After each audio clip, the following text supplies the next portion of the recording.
700 years ago, I caught my uncle doing sus stuff. So I checked his closet and I saw that he was doing bad things. Very bad things. I'm not even going to describe them. So yeah, I turned around and started running, and he started chasing me. He caught me and then started eating me. Then, 1 million years later, I am found dead. Then, they took my corpse into a lab and then I'm alive again. But but then one of the fuckers says, "Fuck you." So I brutally diddled his entire family. So I violently sucked his entire family. But anyways, well, looks like the Stanley Parable has won in all three polls. Yeah, I did 3 of them. Wait, you did 3 of them? Yeah, I did. Anyway, since it's on sale for 50%, I guess I'll get it. It won against one shot all 3 times. I'm sure you already know. View my cart.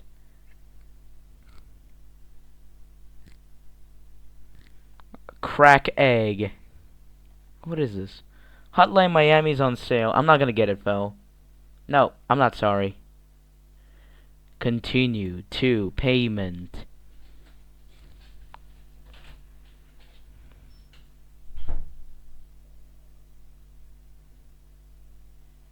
Yeah, I agreed to the Steam subscriber agreement. And I'll get 254 points. Yeah, you figure what I'm saying? I got it. Yeah, you figure what I'm saying? I got it. Alright, time to download the game. I also grabbed this other game, which was on free to keep. But I think I'll sort it out.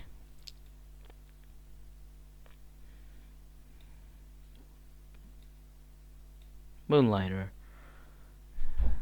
Don't mind the 7 deadly sins, just for fun. Okay. Where was paid games I got for free? Oh, yeah, there it is. God damn it, Moonlighter.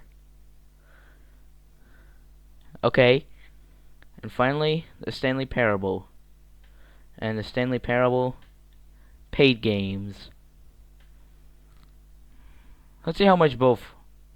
Okay, 1 gigabyte isn't too bad. Now for the Stanley Parable.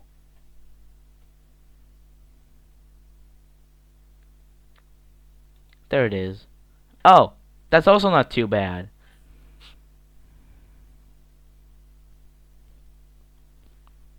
Okay.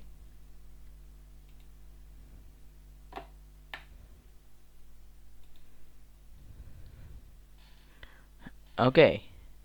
It's almost ready. I might also want to cut this part.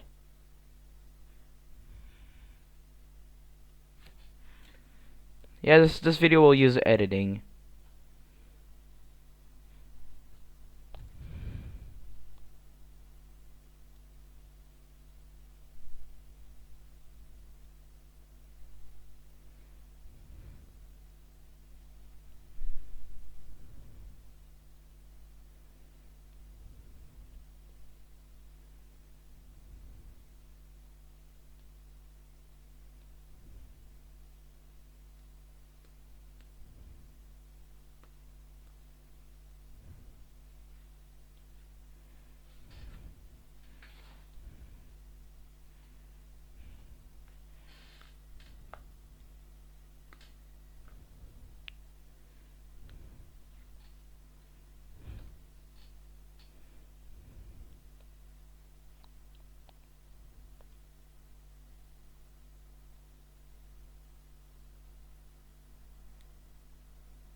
Verifying.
Okay, it's almost ready.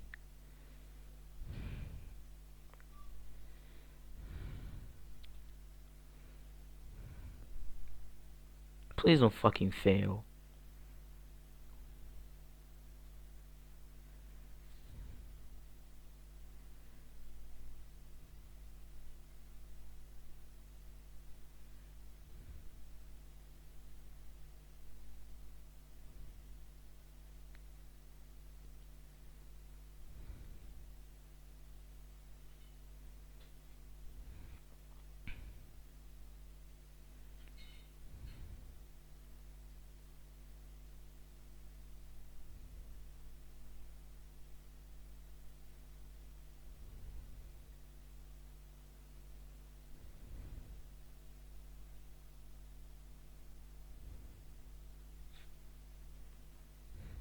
Okay.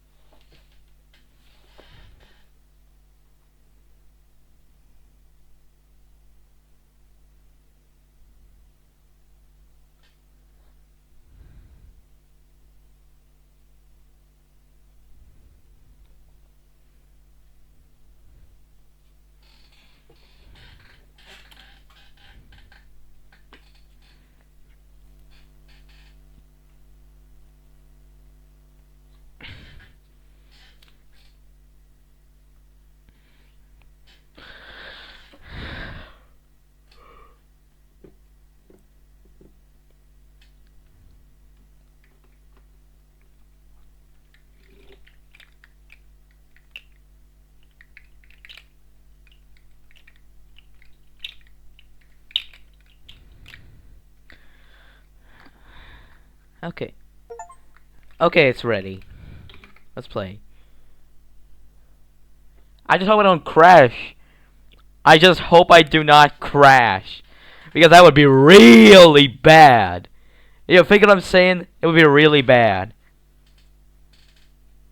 Okay? Galactic Cafe. What the? This is the part where you... This is the part where you learn who made this video game. Okay?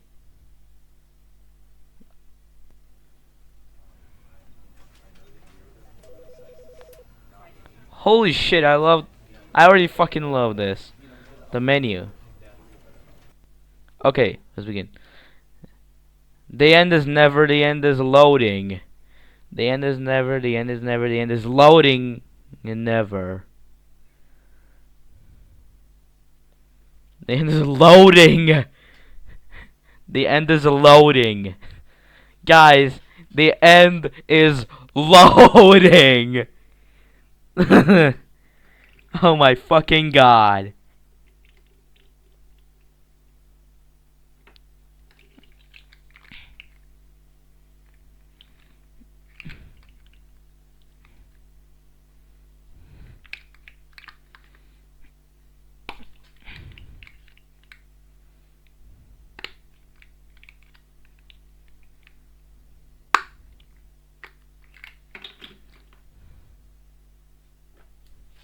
I just hope I don't crash. Just hope I don't prask. I just genuinely hope I don't, you know, prask. Or crask.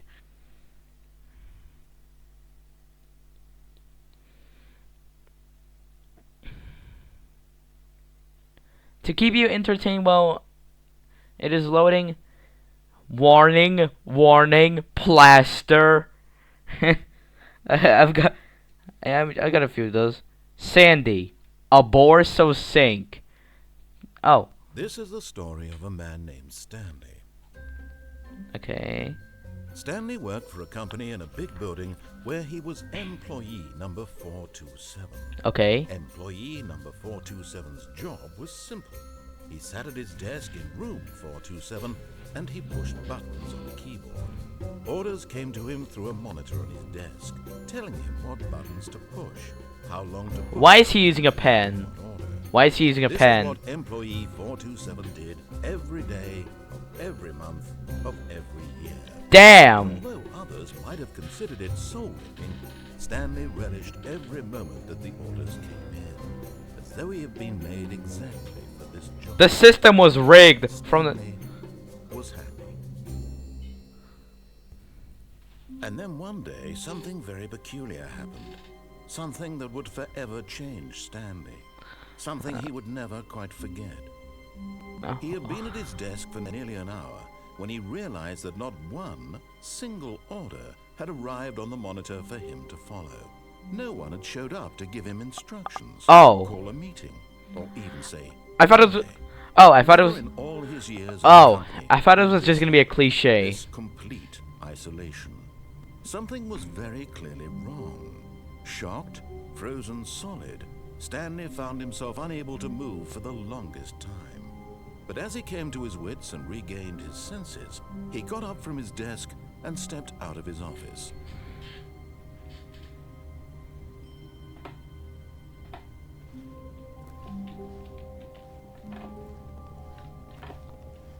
What, bro, why is the sensitivity so low?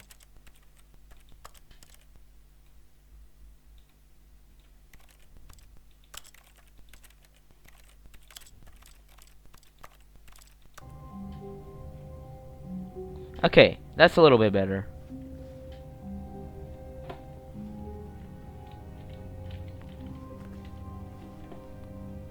Oh, I thought it was going to be what the until one day cliche, but apparently that's just sad. Locked. Locked. All of his co-workers were gone. What could it mean? Stanley decided to go to the meeting room. Perhaps he had simply missed a memo. Okay, where's the meeting room? Okay, where's the meeting room? I think I have to go here.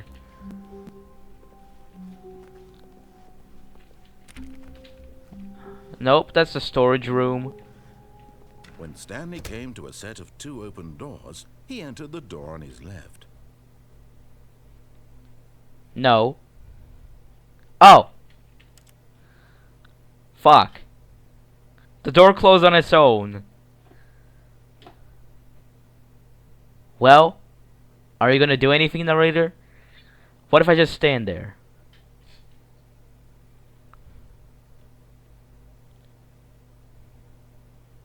Yeah, I'm gonna cut this part.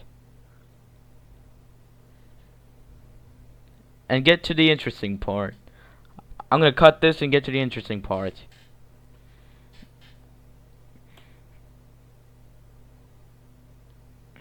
To keep you entertained while I'm AFK, I sucked someone's vagina one day.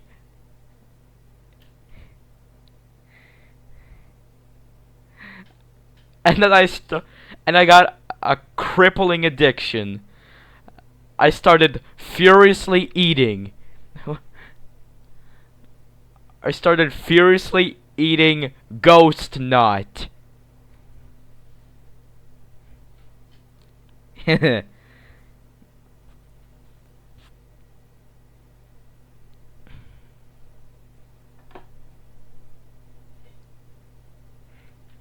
sensitivity still feels a little too low. I don't know if it's just me. Okay, let me set it to that.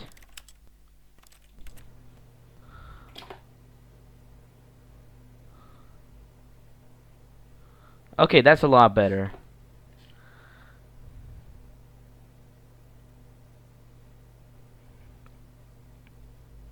When's the narrator gonna be pissed off? Okay, fine. This was not the correct way to the meeting room, and Stanley knew it perfectly well. Perhaps he wanted to stop by the employee lounge first, just to admire it. Ah, yes, truly a room worth admiring.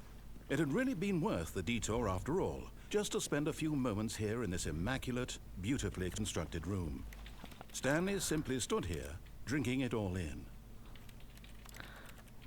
I can't fucking drink the coffee!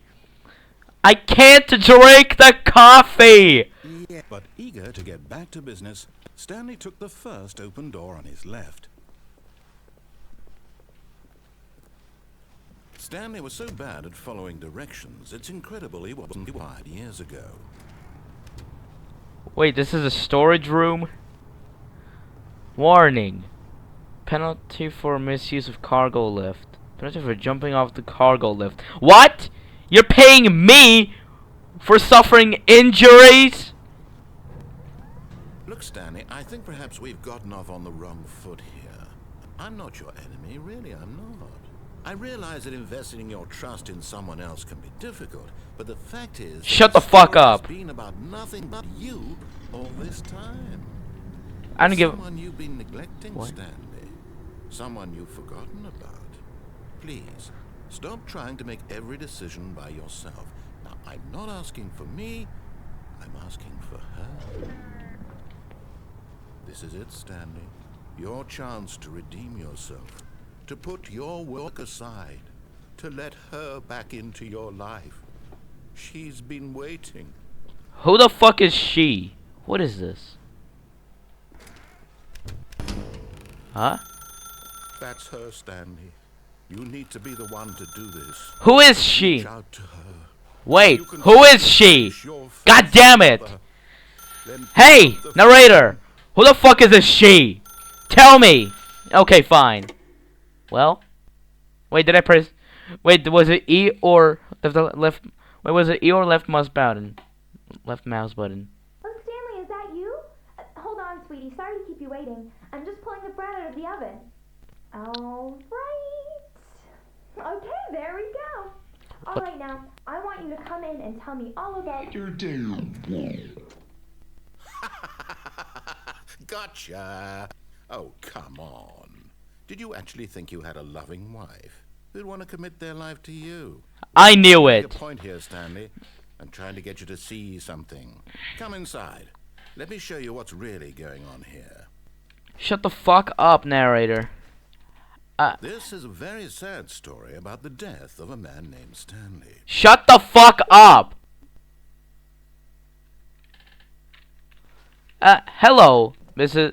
Hello, Mrs. Unfinished Female Model. Stanley is quite a boring fellow. He has a job that demands nothing of him, and every button that he pushes is a reminder of the inconsequential nature of his existence. Okay. No. What if I press X? Okay, fine. Look at him there, pushing buttons, doing exactly what he's told to do. Now he's pushing a button. Now he's eating lunch. Now he's going home. Now he's coming back to work. One might even feel sorry for him, except that he's chosen this life. No. What if I press V? Okay, or X? Y? Okay, finally. Okay, fuck it. Z. But in his mind, in his mind he can go on fantastic adventures. From behind his desk, Stanley dreamed of wild expeditions into the unknown, fantastic discoveries of new lands. It was wonderful, and each day that he returned to work was a reminder that none of it would ever happen to him. What? Okay. And so he began to fantasize about his own job. First, he imagined that one day while at work, he stepped up from his desk to realize that all of his co-workers, his boss, everyone in the building had suddenly vanished off the face of the earth. I've already been told that. Excited him terribly. Oh, you can crouch. Oh, you can crouch in the Stanley Parable. I wasn't expecting that. So he went further. He imagined that he came to two open doors and that he could go through either. At last, choice. It barely even mattered what lay behind each door.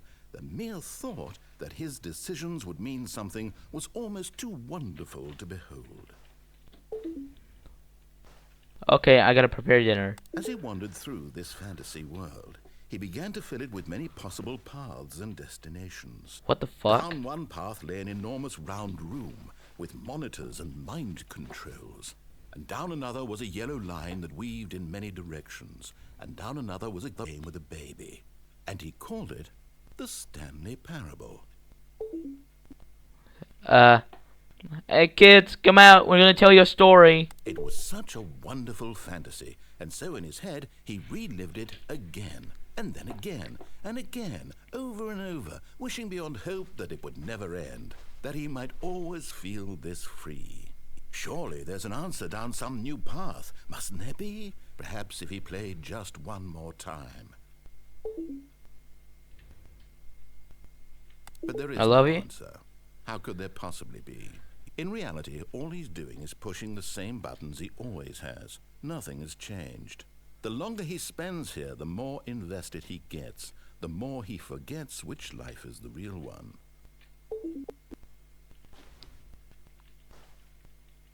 And I'm trying to tell him this, that in this world he can never be anything but an observer, that as long as he remains here, he's slowly killing himself. But he won't listen to me. He won't stop. Here, watch this. Stanley, the next time the screen asks you to push a button, do not do it. You see? Can he just not hear me? How can I tell him in a way that he'll understand that every second he remains here, he's electing to kill himself? How can I get him to see what I see? How can I make him look at himself?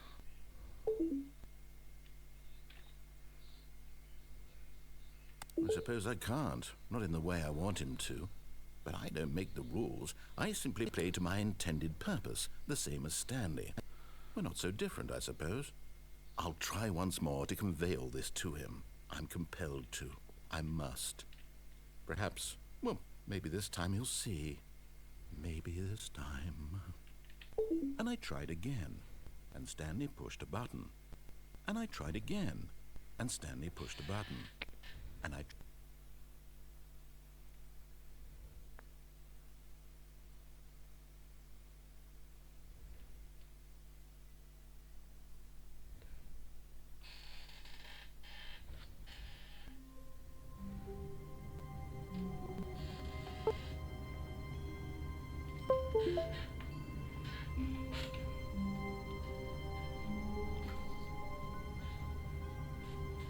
Holy shit.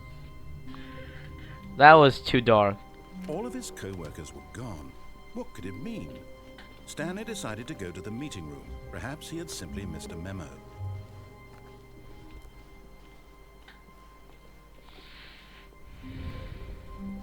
When Stanley came to a set of 2 open doors, he entered the door on his left. Okay, I guess I'll go left this time.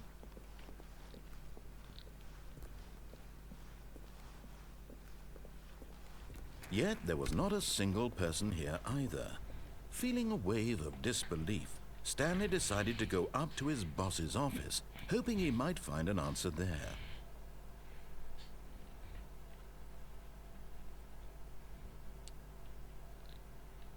The triangle.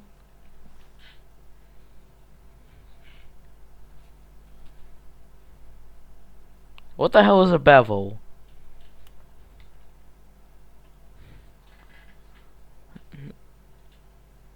Yeah, definitely. Charts, slides, charts and slides. Charts are better.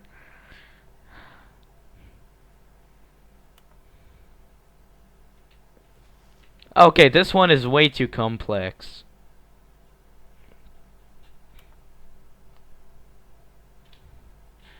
Okay, that is also way too. What the fuck?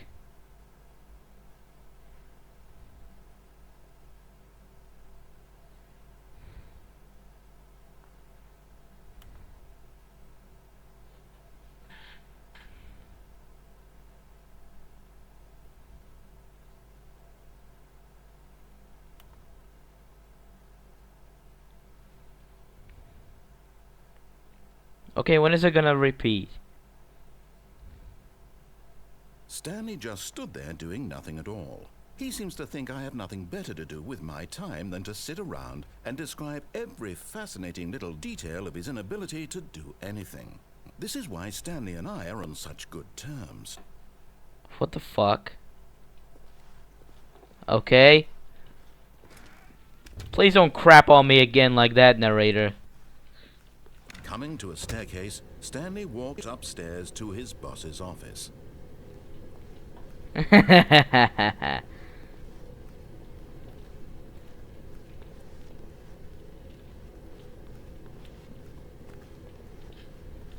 But Stanley just couldn't do it.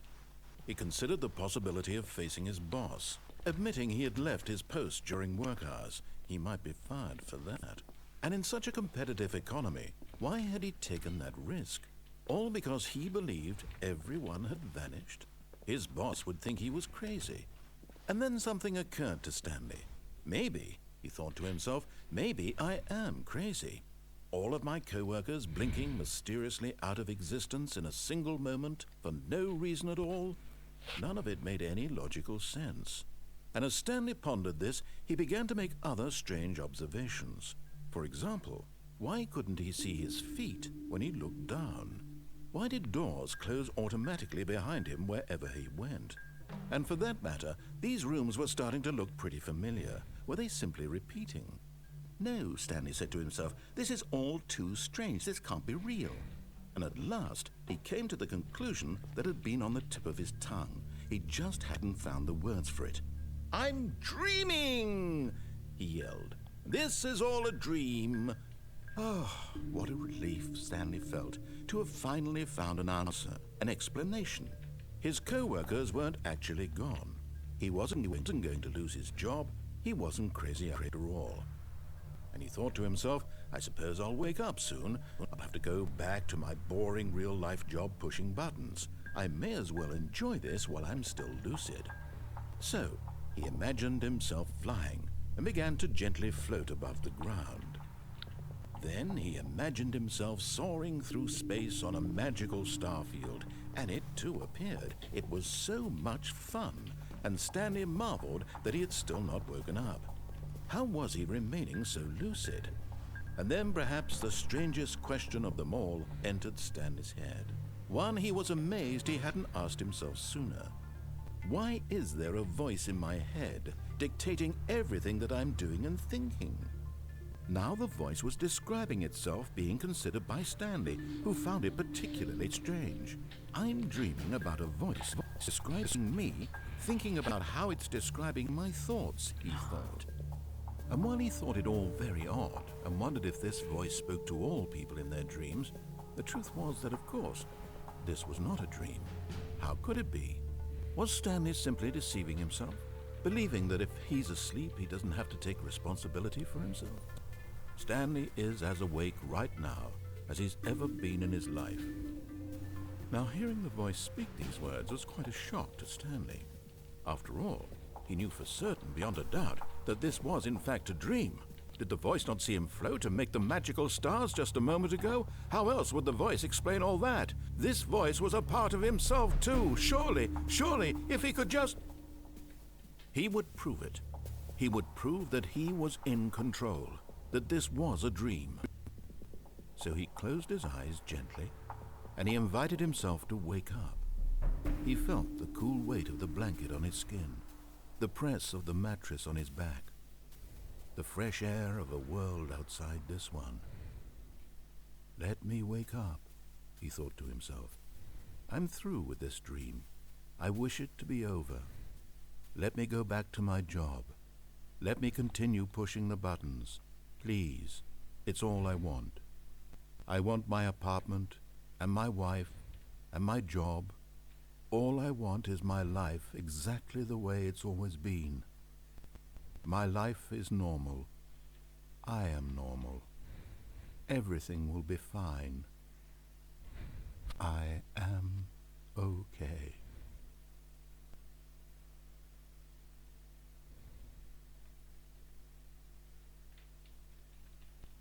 Stanley began screaming.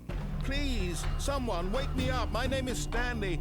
I have a boss. I have an office. I am real. Please, just someone tell me I am real. I must be real. I must be. Can anyone hear my voice? Who am I? Who am I? And everything went black. Holy shit. Holy This is the story of a woman named Mariella. Mariella woke up on a day like any other. She arose, got dressed, gathered her belongings, and walked to her place of work. But on this particular day, her walk was interrupted by the body of a man who had stumbled through town talking and screaming to himself, and then collapsed dead on the sidewalk. And although she would soon turn to go call for an ambulance, for just a few brief moments, she considered the strange man. He was obviously crazy. This much she knew. Everyone knows what crazy people look like. And in that moment, she thought to herself how lucky she was to be normal. I am sane. I am in control of my mind. I know what is real and what isn't. It was comforting to think this, and in a certain way, seeing this man made her feel better. But then she remembered the meeting she had scheduled for that day. The very important people whose impressions of her would affect her career, and by extension, the rest of her life. She had no time for this, so it was only a moment that she stood there, staring down at the body. And then she turned and ran. God damn. The end is loading, guys. The end is loading.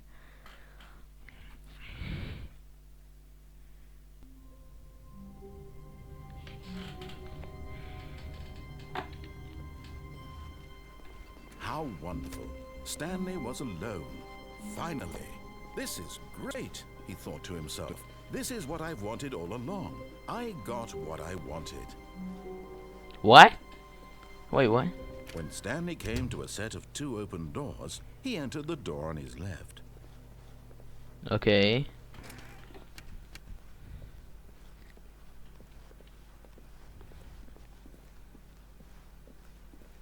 Yet there was not a single person here either. Feeling a wave of disbelief, Stanley decided to go up to his boss's office, hoping he might find an answer there.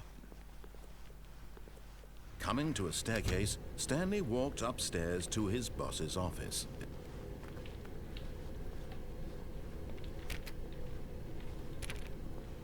Locked. Wait, this isn't the boss's office. Is this a mansion?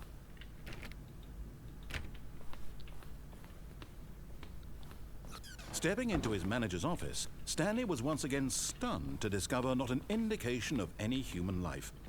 Shocked, unraveled, Stanley wondered in disbelief who orchestrated this. What dark secret was being held from him?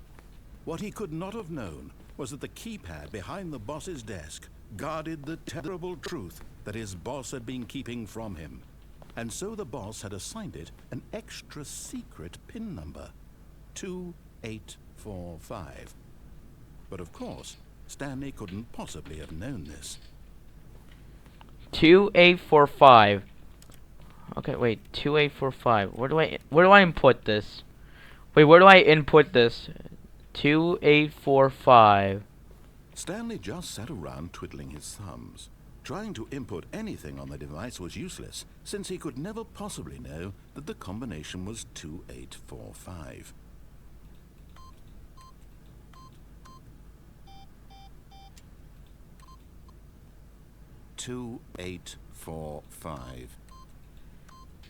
Stanley simply began entering random codes into the keypad, knowing full well the sheer statistical unlikelihood that this would ever result in a correct combination.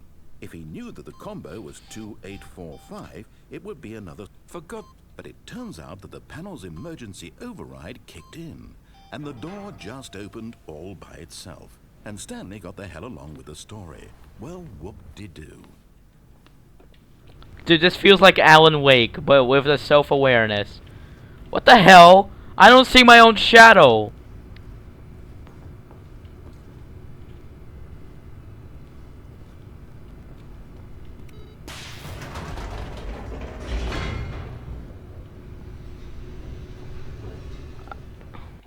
My own shadow is loading, low. Aiding, loading, low.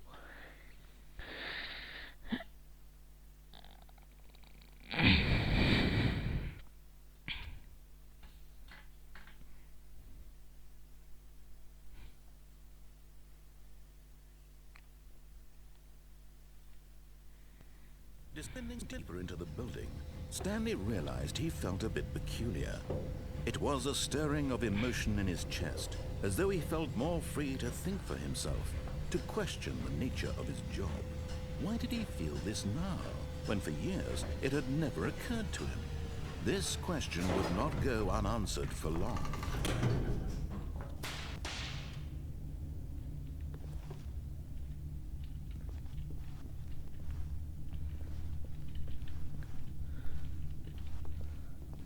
Stanley walked straight ahead through the large door that read Mind Control Facility.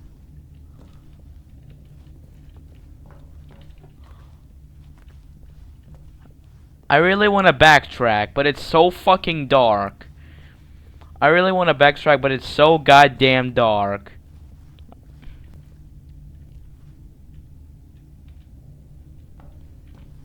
Yeah, no, I'm getting out of here.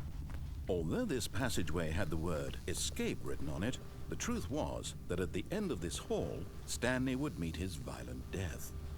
What? Is he gonna be murdered?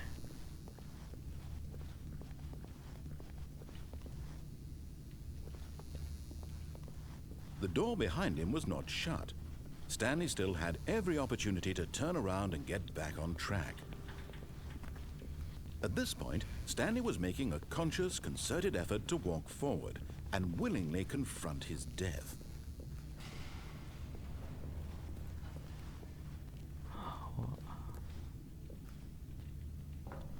What?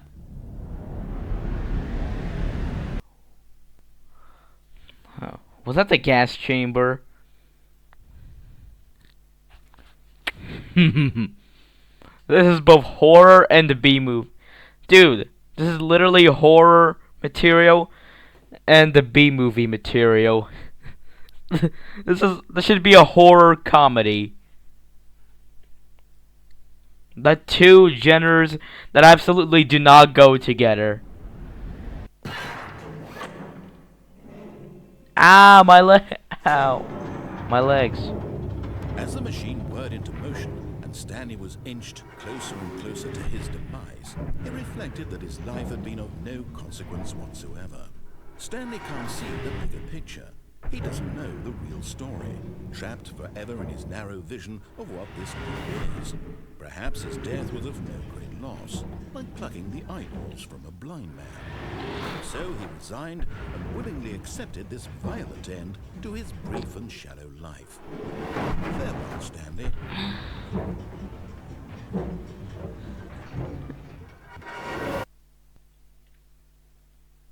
"Farewell, Stanley," cried the narrator, as Stanley was led helplessly into the enormous metal jaws. In a single visceral instant, Stanley was obliterated as the machine crushed every bone in his body, killing him instantly. What the fuck? Hold on, what is in there? Okay.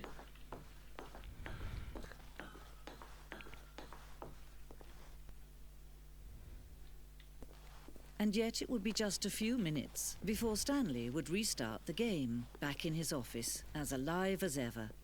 What exactly did the narrator think he was going to accomplish? When every path you can walk has been created for you long in advance, death becomes meaningless, making life the same. Do you see now?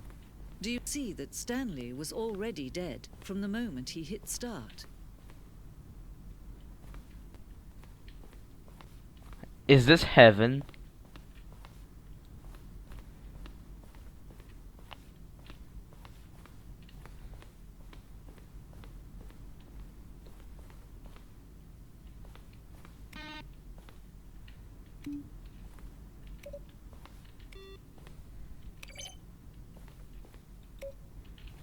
Okay. Hold on, what's in there?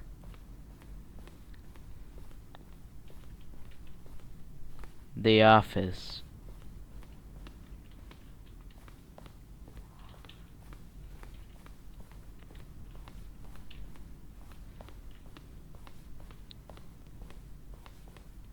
Warzone.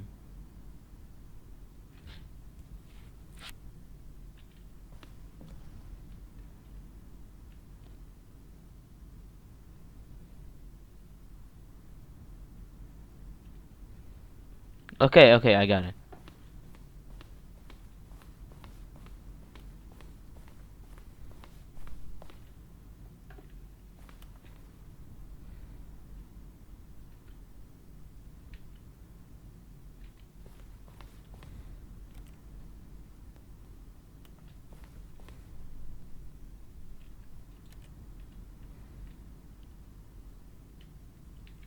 How do you make the worst game ever?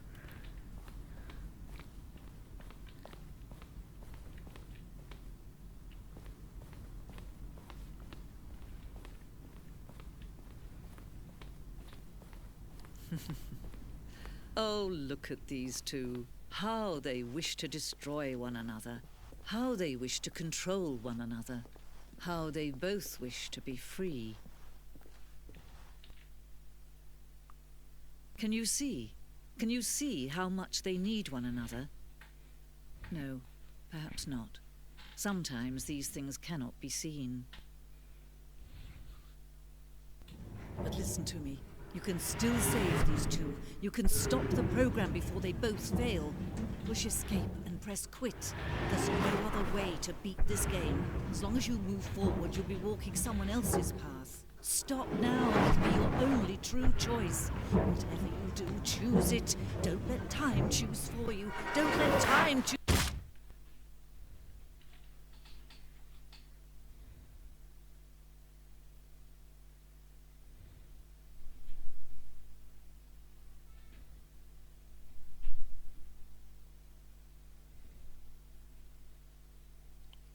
Holy shit.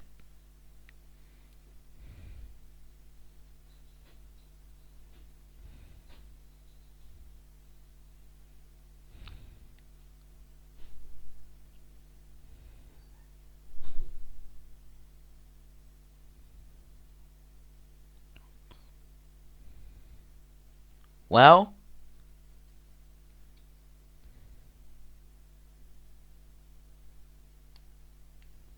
am I hard locked?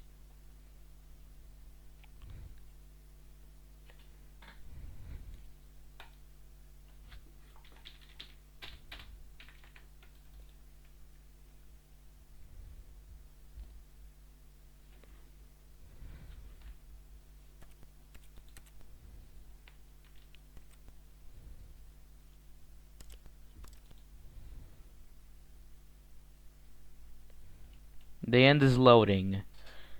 The end. The end.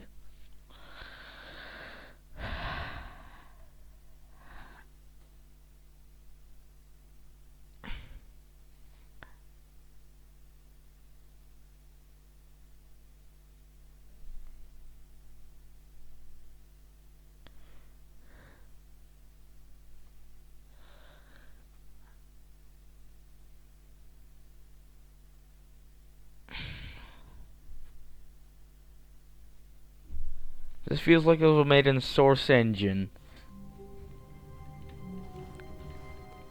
Where'd all these papers come from? All of his co-workers were gone. What could it mean? Stanley decided to go to the meeting room. Perhaps he had simply missed a memo.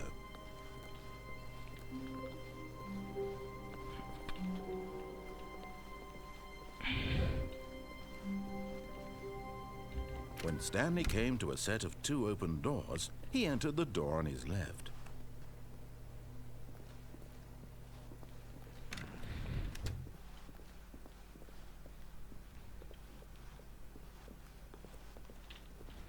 Yet there was not a single person here either.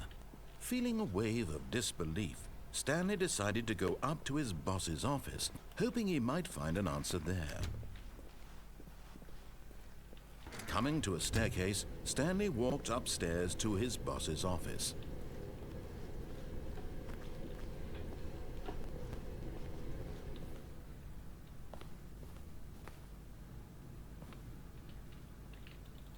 What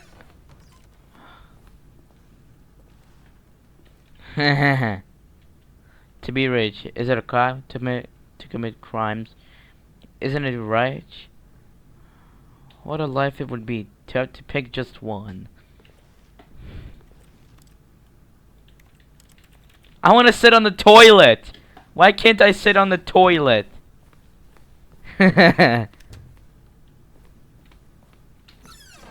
Oh, I can go there now.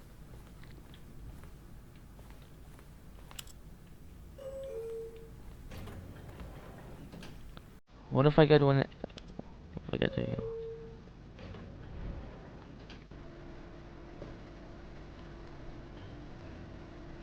Did I beat the game? What?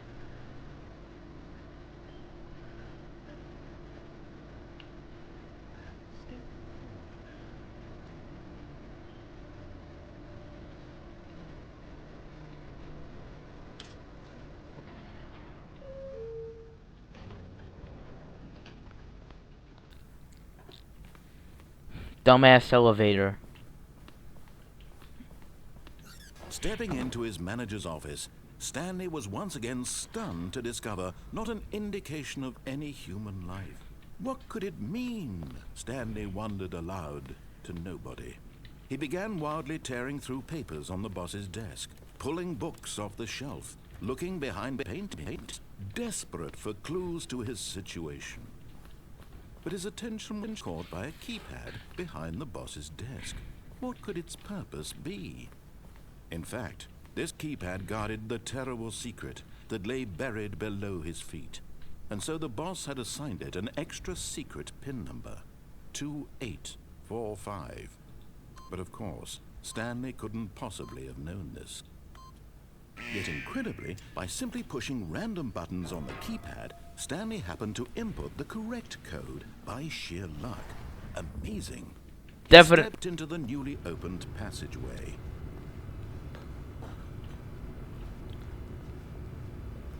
It's so dark, I can't even see.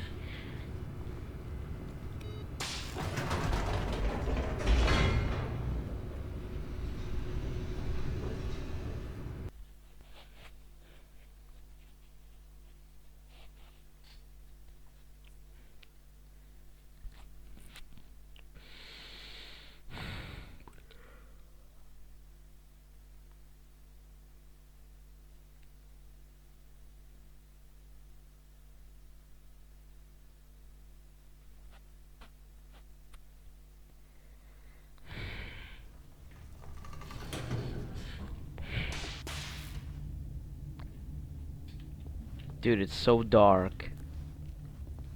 Stanley walked straight ahead through the large door that read Mind Control Facility.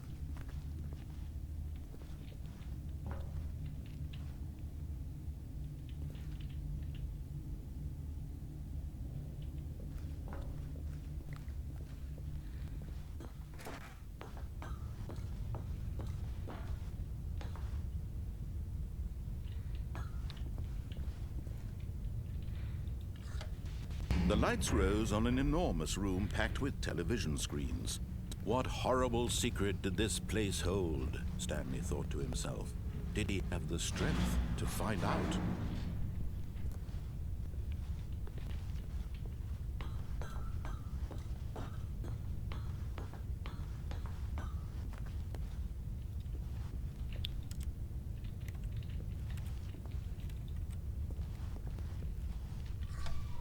Now the monitors jumped to life, their true nature revealed. Each bore the number of an employee in the building, Stanley's co-workers. The lives of so many individuals reduced to images on a screen, and Stanley, one of them, eternally monitored in this place where freedom meant nothing.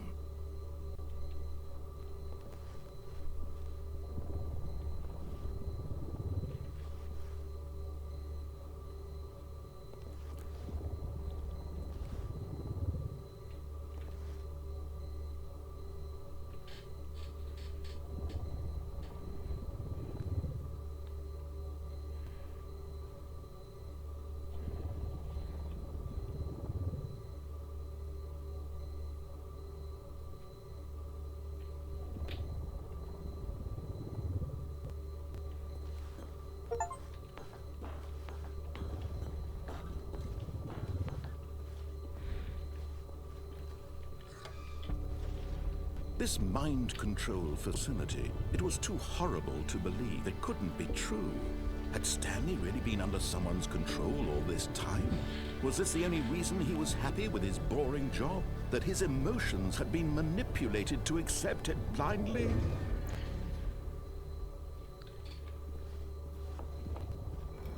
No, he refused to believe it. He couldn't accept it. His own life in someone else's control? Never! It was unthinkable, wasn't it? Was it even possible? Had he truly spent his entire life utterly blind to the world?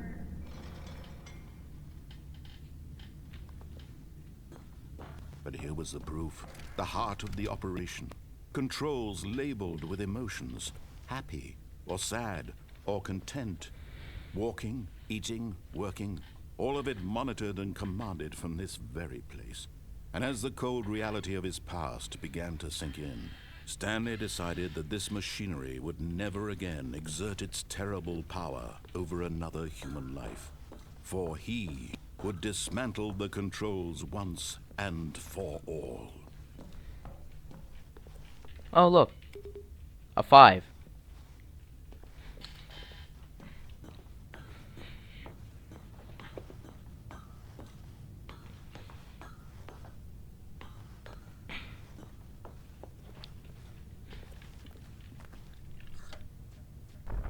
Oh, Stanley, you didn't just activate the controls, did you? After they kept you enslaved all these years, you go and you try to take control of the machine for yourself. Is that what you wanted? Control? Oh, Stanley, I applaud your effort, I really do. But you need to understand, there's only so much that machine can do. You were supposed to let it go, turn the controls off, and leave. If you want to throw my story off track, you're going to have to do much better than that. I'm afraid you don't have nearly the power you think you do. For example, and I believe you'll find this pertinent, Stanley suddenly realized he had just initiated the network's emergency detonation system. In the event that this machine is activated without proper DNA identification, nuclear detonators are set to explode, eliminating the entire complex. How long until detonation then? Let's say 2 minutes. Ah, now this makes things a little more fun, isn't it, Stanley? It's your time to shine. You are the star. It's your story now. Shape it to your heart's desires. Oh, this is much better than what I had in mind. What a shame we have so little time left to enjoy it. Mere moments until the bomb goes off. But what precious moments each one of them is. More time to talk about you, about me, where we're going, what all this means. I barely know where to start. What's that? You'd like to know where your co-workers are? A moment of solace before you're obliterated? All right, I'm in a good mood. You're gonna die anyway. I'll tell you exactly what happened to them. I erased them. I turned off the machine. I set you free. Of course, that was merely in this instance of the story. Sometimes when I tell it, I simply let you sit there in your office forever, pushing buttons endlessly and then dying alone. Other times, I let the office sink into the ground, swallowing everyone inside, or I let it burn to a crisp. I have to say this, though, this version of events has been rather amusing. Watching you try to make sense of everything and take back the control wrested away from you, it's quite rich. I almost hate to see it go. But I'm sure whatever I come up with on the next go-around will be even better. My goodness, only 34 seconds left. But I'm enjoying this so much. You know what? To hell with it. I'm going to put some extra time on the clock. Why not? These are precious additional seconds, Stanley. Time doesn't grow on trees. Oh dear me, what's the matter, Stanley? Is it that you have no idea where you're going or what you're supposed to be doing right now? Or did you just assume when you saw that timer that something in this room was capable of turning it off? I mean, look at you. Running from button to button, screen to screen, clicking on every little thing in this room. These numbered buttons, no, these colored ones. Or maybe this big red button, or this door. Everything, anything, something here will save me. Why would you think that, Stanley? That this video game can be beaten? Won? Solved? Do you have any idea what your purpose in this place is? Stanley, you're in for quite a disappointment. But here's a spoiler for you. That timer isn't a catalyst to keep the action moving along. It's just seconds ticking away to your death. You're only still playing instead of watching a cutscene because I want to watch you for every moment that you're powerless. To see you made humble. This is not a challenge. It's a tragedy. You wanted to control this world, that's fine. But I'm going to destroy it first, so you can't. Take a look at the clock, Stanley. That's 30 seconds you have left to struggle. 30 seconds until a big boom and then nothing. No ending here, just you being blown to pieces. Will you cling desperately to your frail life, or will you let it go peacefully? Another choice. Make it count. Or don't. It's all the same to me, all a part of the joke. And believe me, I will be laughing at every second of your inevitable life from the moment we fade in until the moment I say, happily ever after.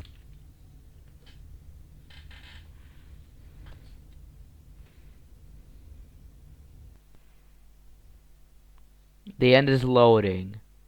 Holy crap! What the fuck? Oh my god. That is insane. Absolutely fucking insane. Genuinely. Never mind. This is not just a B-movie game.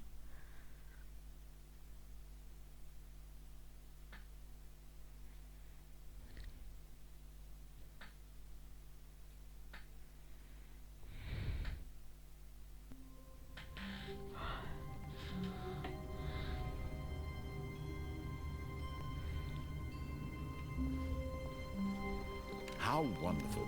Stanley was alone. Finally. This is great, he thought to himself. This is what I've wanted all along. I got what I wanted. When Stanley came to a set of 2 open doors, he entered the door on his left.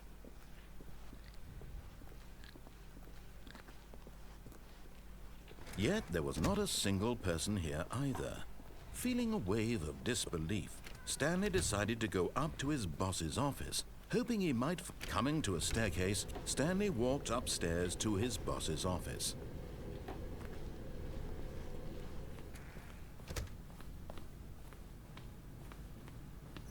The moment he entered his manager's office, Stanley froze in his tracks.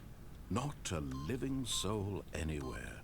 Could he really be all alone? Stanley was in such a rush to get through the story as quickly as possible, he didn't even have a single minute to just let the narrator talk. That kind of anxiety isn't healthy, so he relaxed for a few moments with some calming New Age music.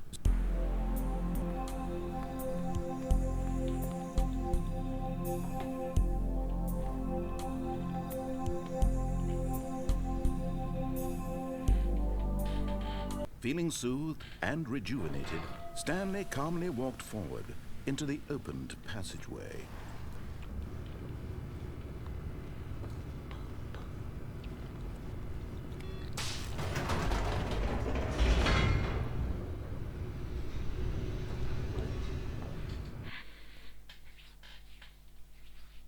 Aiding, loading, low.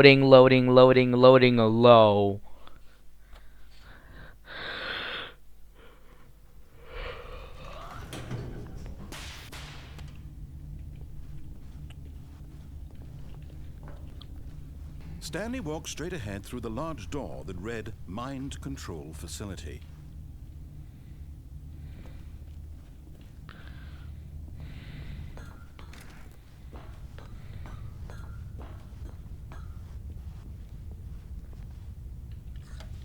The lights rose on an enormous room packed with television screens. What horrible secret did this place hold? Stanley thought to himself. Did he have the strength to find out?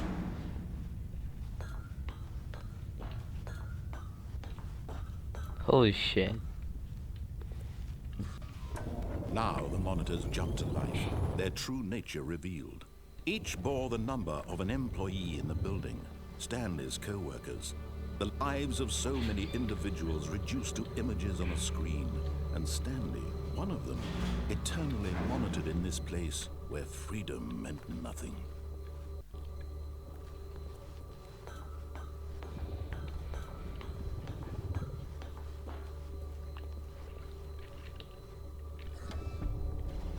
This mind control facility, it was too horrible to believe. It couldn't be true.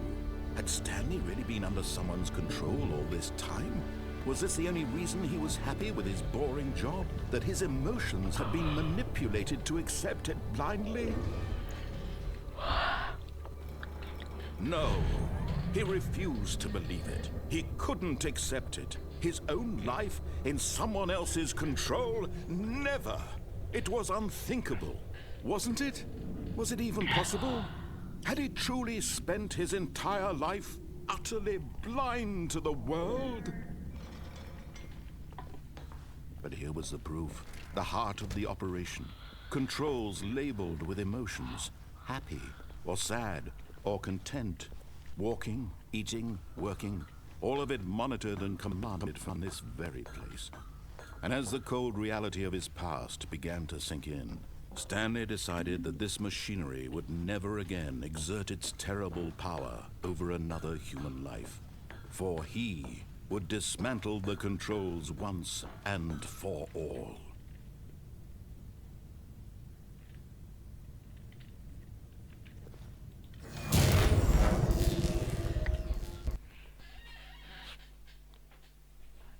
So is this another ending? Damn, what a short game. With such interesting game. Damn, what a short game.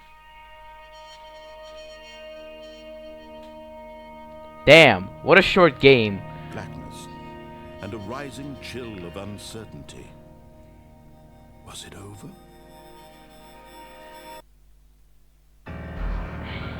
Yes. He had won. He had defeated the machine, unshackled himself from someone else's command. Freedom was mere moments away. And yet, even as the immense door slowly opened, Stanley reflected on how many puzzles still lay unsolved. Where had his co-workers gone? How had he been freed from the machine's grasp? What other mysteries did this strange building hold? But as sunlight streamed into the chamber, he realized none of this mattered to him, for it was not knowledge or even power that he had been seeking, but happiness. Perhaps his goal had not been to understand, but to let go.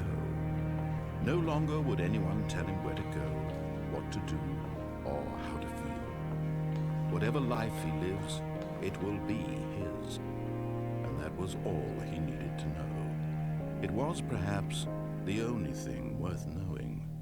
Stanley stepped through the open door.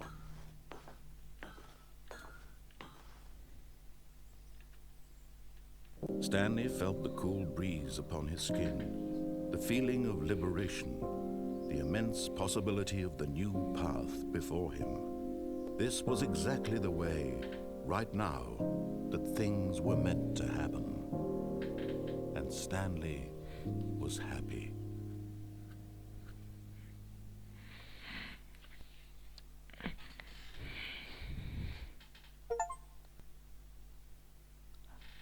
That was the game? Damn. What a short game. Honestly.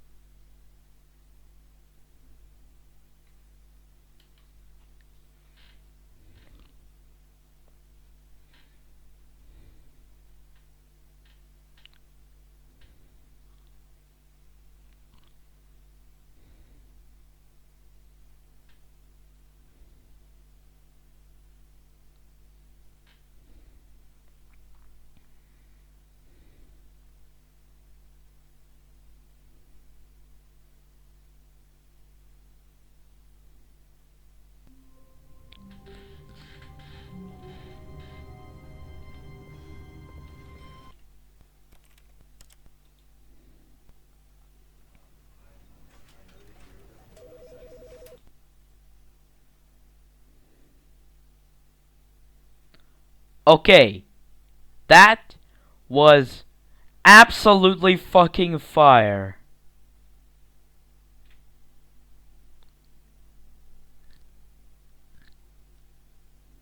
Eight.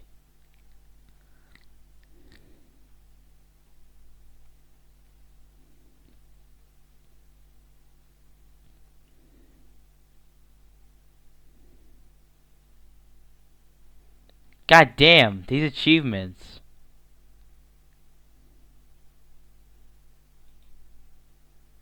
Well, that was such a peak game, honestly. Hell yeah! The writing. The writing especially carries. Another game that just so happens to be better than me side. Yeah. Go shit on me, you glazers.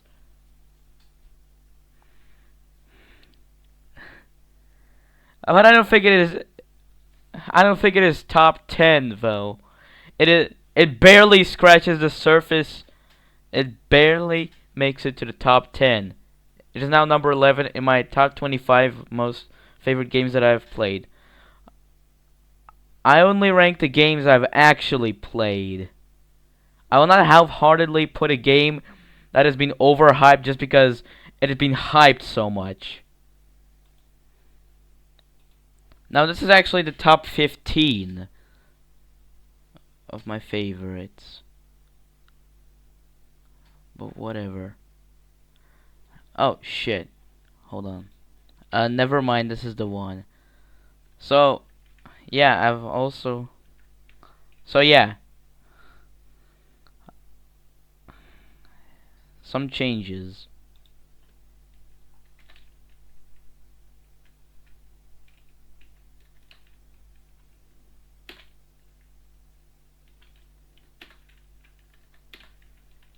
Drift Legends 2 and Sandbox are out of the top 15.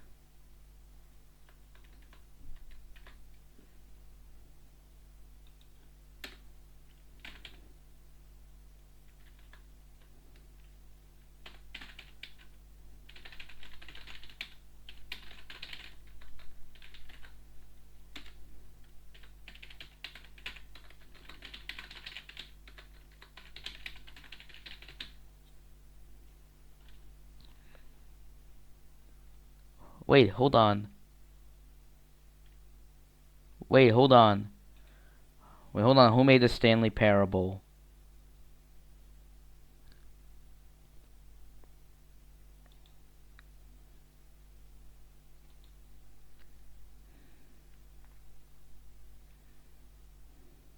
Okay, Galactic Cafe.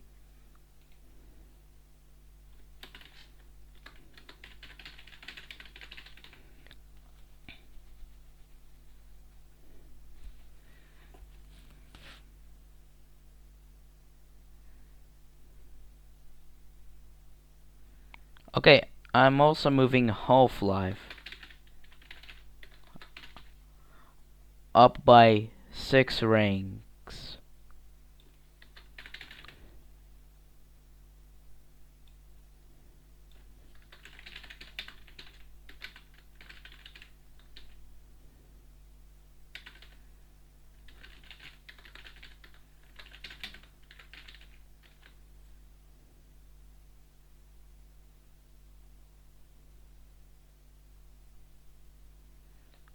Slime Rancher is also moved up.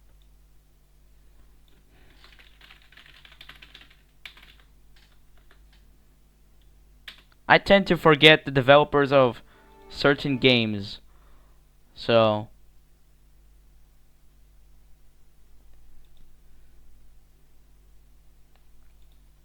favorite games, Revolution Idol. I love watching numbers grow. Okay, so only gaming and new games. Okay, so only new games. Okay.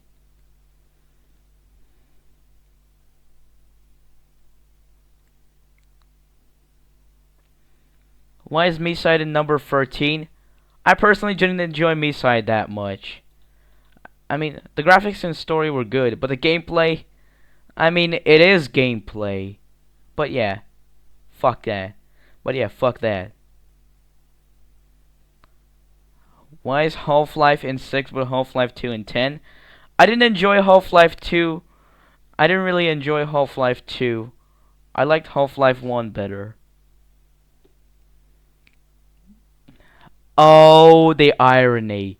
Alan Wake in number 4, but Postal 2 in number 3.